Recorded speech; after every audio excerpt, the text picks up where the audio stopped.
नमस्कार दोस्तों, मैं मंजू वर्मा स्वागत करती हूँ मंजू लोकगीत 123 पे। तो बहुत ही प्यारा एक बेटी का दर्दनाक बेटी विवाह गीत लेकर आई हूँ दोस्तों। तो बहुत प्यारा गीत है, तो पूरा वीडियो देखें और गीत पसंद आए चैनल को लाइक शेयर सब्सक्राइब करें। कमेंट में बताना है गीत कैसा है। नमस्कार दोस्तों, मैं नीलम लोकगीत 123 से। मेरे चैनल का नाम नीलम लोकगीत 123 है, तो एक बार ज़रूर सर्च करें। और आइए सुनते हैं बेटी विवाह गीत। हथवा में लोटिया हो कन्हवा पे धोतिया, चले हैं जनक जी नहाय जी। हथवा में लोटिया हो कन्हवा पे धोतिया, चले हैं जनक जी नहाय जी। एक बना गईले दूसरा बना गईले, तीसरे में रमक दुआर जी। एक बना गईले दूसरा बना गईले, तीसरे में रमक दुआर जी।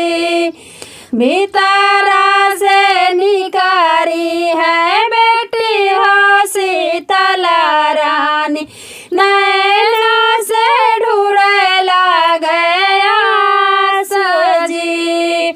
भीतरा से निकारी है बेटी हो शीतला रानी, नैना से ढूंढे लगे आस जी।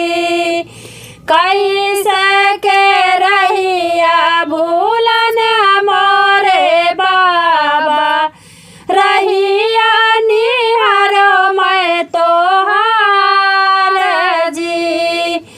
कैसे के रहिया भूलन मोरे बाबा, रहिया निहारो तोहार जी। इतनी बचन सुने राजा जनक जी, बेटी से पूछे रथाय जी। इतनी बचन सुने राजा जनक जी, बेटी से पूछे रथाय जी। कवन संकट तोहरे पड़े मोरी बेटी, हम काजे देती बताय जी। कवन संकट तोहरे पड़े मोरे बेटी, हम काजे देती बताय जी। सासू मोरे बाबा बड़ा दुख दियाली, दोबिया लगावे आप जस जी। सासू तो मोरे बाबा बड़ा दुख दियाली, दोबिया लगावे आप जस जी। हम नाही रहबे बाबा अवध के देशवा, हम से सहल नाही जाय जी।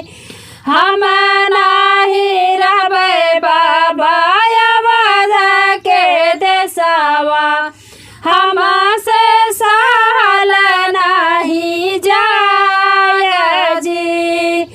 इतनी वचन जब सुने हैं जनक जी, झपटी महलिया का जाय जी। इतनी वचन जब सुने हैं जनक जी, झपटी महलिया का जाय जी। हमारी ने बेटी के कैदा भी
भिया के बात बिसरा जी। हमार गलतिया का क्षमा काई दीहु, मन से लगायु जी न बात जी। हमार गलतिया क्षमा काई दीहु, मन से लगायु जी न बात जी। एतनी वचन सुनी सीता रानियावा, राम जी से बोली कर जोर जी। एतनी वचन सुनी सीता रानियावा, राम जी से बोली कर जोर जी। मैया तो मोरे स्वामी दिहाली जनमावा, बाबा जे ब्याह रचाया जी। मैया तो मोरे स्वामी दिहाली जनमावा, बाबा जे ब्याह रचाया जी। मैया तो मोरे स्वामी दिहाली जनमावा, बाबा जे हीरा जवार जी।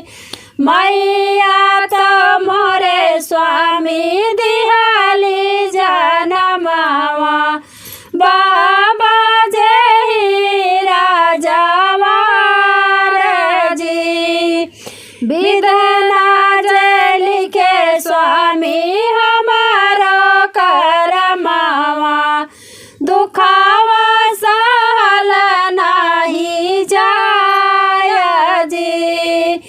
विधना जे लिखे स्वामी हमारो करमावा, दुखावा सहल नाही जाय जी।